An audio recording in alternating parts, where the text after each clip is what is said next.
Bismillahirrohmanirrohim. Assalamualaikum warahmatullahi wabarakatuh. Syukur alhamdulillah, kita bisa berjumpa lagi di channel ini. Sholawat dan salam semoga selalu tercurahkan kepada junjungan kita, Nabi besar Muhammad Shallallahu Alaihi Wasallam. Allahumma sholli ala Sayyidina Muhammad wa ala ali Sayyidina Muhammad.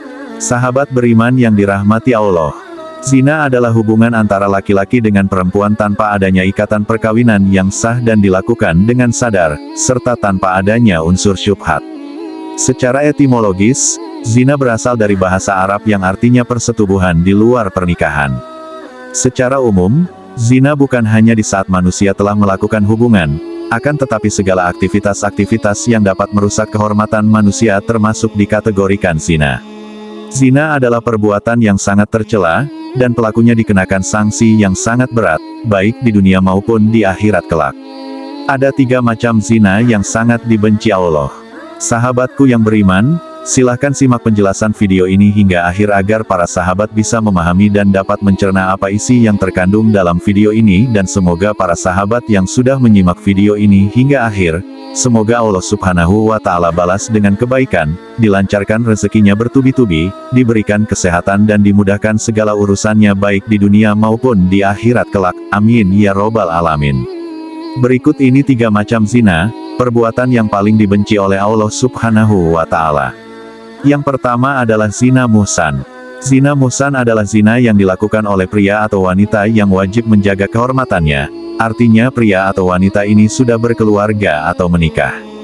Zina muhsan yaitu zina yang dilakukan orang yang pernah terikat tali ikatan perkawinan, artinya yang dilakukan baik suami istri, duda, atau janda.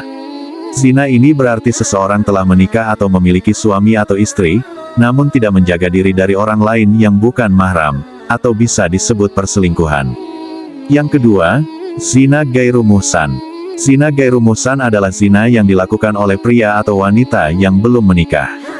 Zina gairu muhsan termasuk ke dalam macam-macam zina, dan contohnya yang dilakukan oleh mereka yang belum sah atau belum pernah menikah, misalnya adalah mereka yang sedang menjalin hubungan sebelum menikah atau berpacaran, maupun yang tidak, namun melakukan perbuatan zina dan belum sah menjadi hubungan yang legal atau suami istri.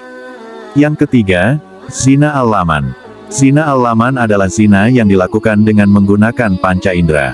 Di dalam sebuah hadis, Rasulullah Shallallahu Alaihi Wasallam bersabda, telah diterapkan bagi anak-anak Adam yang pasti terkena kedua mata zinanya adalah melihat, kedua telinga zinanya adalah mendengar, lisan zinanya adalah berkata-kata, tangan zinanya adalah menyentuh, kaki zinanya adalah berjalan, hati zinanya adalah keinginan atau hasrat, dan yang membenarkan dan mendustakannya adalah kemaluan.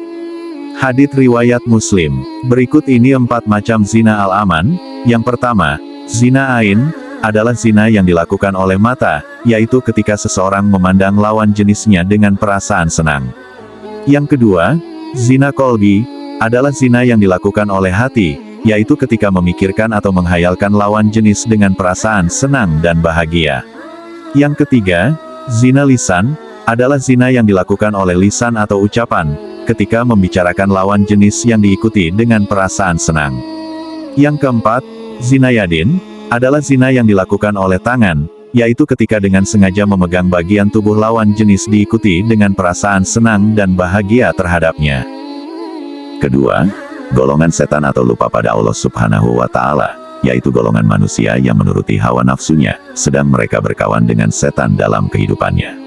Ketahuilah bahwa setan itu menghiaskan sesuatu yang buruk itu agar terlihat baik daripadanya, yang menyebabkan mereka lupa kepada Allah dan jauh dari rahmat-Nya.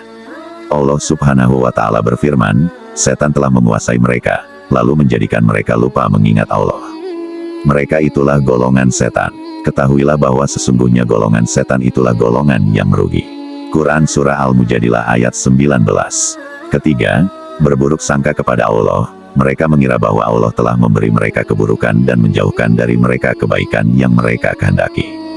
Dan itulah seburuk-buruk prasangkaan kepada Allah.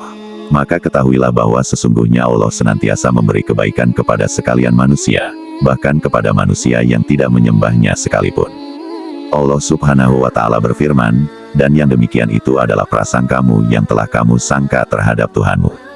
prasangka itu telah membinasakan kamu. Maka jadilah kamu termasuk orang-orang yang merugi. Quran Surah Fussilat ayat 23. Keempat, mengada-adakan dusta kepada Allah, yaitu mereka yang di dunia bersusah payah untuk menghiaskan kepada manusia bahwa ia adalah orang yang paling baik ucapannya dan perbuatannya. Dan yang mengatakan sesuatu yang baik, sedangkan sesuatu yang baik yang ia sampaikan itu tidak ada pada dirinya. Atau seumpama pemimpin yang memiliki kekuasaan, yang dengan kekuasaannya ia berbuat dengan sehendaknya dan tidak berbuat adil kepada rakyatnya. Dan di hatinya tidak ada Allah Subhanahu wa Ta'ala, padahal sesungguhnya Allah Subhanahu wa Ta'ala Maha mengetahui atas apa-apa yang ia sembunyikan di dalam hatinya. Allah Subhanahu wa Ta'ala berfirman, maka barang siapa mengada-adakan dusta terhadap Allah sesudah itu, maka mereka itulah orang-orang yang zalim. Quran Surah Ali Imran ayat 94.